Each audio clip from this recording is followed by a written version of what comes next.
What is going on, my YouTube friends? I want to talk to you guys today about one of my favorite stocks called Metaplanet, MTPLF. So yeah, if you're interested in that stock, or if you're interested in AI or Bitcoin or crypto or asymmetric bets in the stock market, you know what to do. Subscribe to the channel, right? And then also, if you are a Metaplanet shareholder, let me know in the comments below how many shares you got and what your price target is. Now that that's over with, let's go ahead and talk about one of my favorite stocks, Metaplanet. All right, Metaplanet, ran by Simon Garovich and Dylan LeClaire. And if you watch my channel, I make a lot of videos on Metaplanet, where I basically give my idea for what I think the future holds for this company. And obviously it really hinges upon Bitcoin price, right? So if Bitcoin does well, Metaplanet's gonna do well. But it really depends on like what kind of leverage Metaplanet has. So Metaplanet's a Bitcoin treasury company that tries to utilize other people's money in order to buy Bitcoin for their company, right? By other people's money, I mean the investors, right? And so they've done that in various ways, mostly through diluting equity, right? So like diluting shareholders and basically taking that money and putting Bitcoin in the balance sheet. And you know, the diluting can only last for so long, right? Before shareholders get tired of it and basically the shareholders just lose money, right?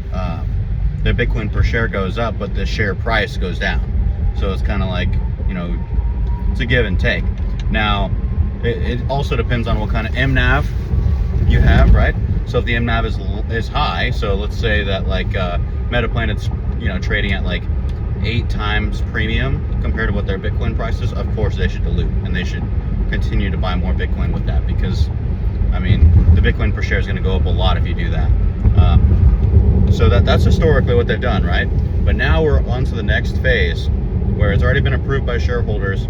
Now that they're just in talks with the TSE, the Tokyo Stock Exchange, for their preferred shares, right?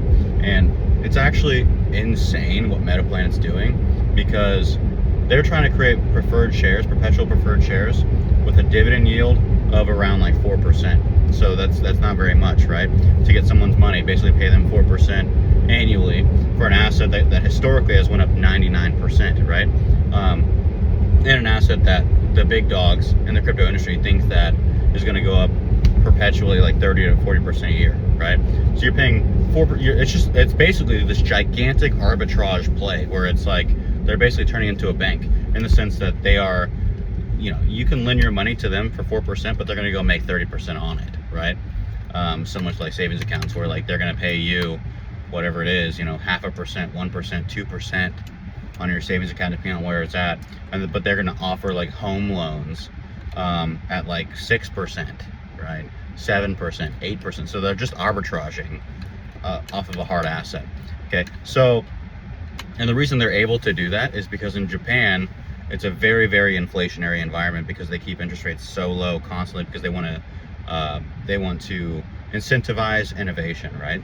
So we know Japan is like definitely one of the most innovative countries in the world, as well as, you know, like they've got some of the biggest companies in the world, such as Toyota, Sony, you know, you can just name them off. Like the amount of companies that are like amazing that come out of Japan. Japan just has like crazy innovation, crazy workmanship, crazy technology for what it is, it being an island in a random spot in, you know, Asia. The culture in Japan is amazing, right? And Tokyo is one of the best cities in the world to live in, right? One of the most prosperous cities. It's got Mount Fuji right there. It's a heck of a place. It's a heck of a city and a country, right? Japan is. Now, why is this important? Well, it's because some people tend to believe that because it's never been done before, that Metaplanet has to get approval from the TSE in order to basically issue these perpetual preferred shares, right? And that is true to a certain extent. Yeah, you have to like, you know, get approval from the TSE, but it's more like they consult with them and they get it done. It's not like they're like, you know, a judiciary system where they're like judging Metaplanet for what it is, and they can make this arbitrary decision based upon whatever criteria they decide is important. No, it's like if Metaplanet wants to do this, they can do it. It's going to take a little bit of time for it to go through the system, to get all the different approvals, check all the boxes, dot all the I's, cross all the T's, right? So it's not nearly as crazy as what a lot of people think. And maybe that is potentially what is holding back the stock price so much. But the stock price of Metaplanet is like right around $3, right? And just a few months ago, the stock was $15 a share. I remember looking at this stock when it was $15 a share. Thank God I wasn't buying it then. But like, the MNAV was like 3.5, 4. It was like a very inflated MNAV. And here we are. You know, now we're trading at an MNAV of basically 1. So you're basically buying this company for the Bitcoin it holds, and that's it, right? Because they've got their debt to asset ratio is like 1%. You know, so they have essentially no debt, but they have like over $3 billion worth of Bitcoin. So the math isn't mathing, guys, as to the share price of Metaplanet. I don't know why it's so low. I think it's just seen as a risky investment, and people aren't nearly as bullish as on crypto treasury companies at this very second, right? Because the market is so sentiment driven. It's like, but the thing is, it's kind of like that's a blessing and a curse, right? So like when the sentiment about crypto treasury companies is bad, that's the time to be purchasing shares. There's certain times to be buying and sometimes to be selling. Right now is the time to be buying, if you ask me. And I'm just a humble guy on YouTube coming at you with a video expressing my feelings about stocks and crypto, right? So I'm not a financial advisor. I don't know everything, but like, this is my personal feelings about Metaplanet stock, where it's like, not only is it a Japanese company, and so people generally don't you know, invest in companies that aren't like American, you know.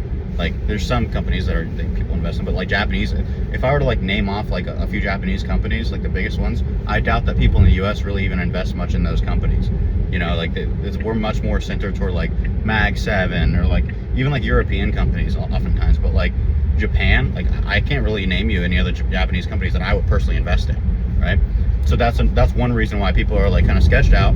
Second reason is because Bitcoin isn't just like going up 10% a day right now. It's kind of like fluctuating between like 110 and 125. I think as I'm making this video, I think Bitcoin's like 108,000, right? So it's like, it's very momentum driven, these crypto treasury companies are.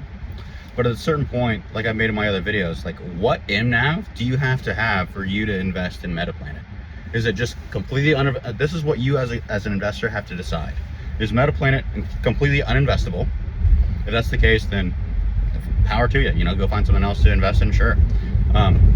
So it's either not investable or it is investable. So that's the two categories. If it is investable for you, I mean, I would make the argument that it's MNAV based as to whether you should, you know, invest in it or not. Or no. If you're going to invest in it, the MNAV is the deciding factor as to when you would invest in it, right? So the premium of it with respect to how much Bitcoin it holds. So like, if, you know, let's just say Metaplanet has $1 million worth of Bitcoin, but it's worth $5 million, that doesn't really make sense, right? That's an MNAV of 5. So you're essentially paying, you know, $600,000, $500,000 for every Bitcoin that it has, when Bitcoin's only worth 100,000, 120,000. That doesn't make sense. But when my contention is that Metaplanet has a 1.0 MNAV, or, you know, plus or minus 0.1, right? For the MNAV value. And my contention is that this is the time to be buying it. So yeah, let me know, guys, below what your Metaplanet stock price target is, how many stocks, how many shares you have, and yeah, just let me know what you guys think about the company overall. Definitely subscribe to the channel, and have yourself a great day.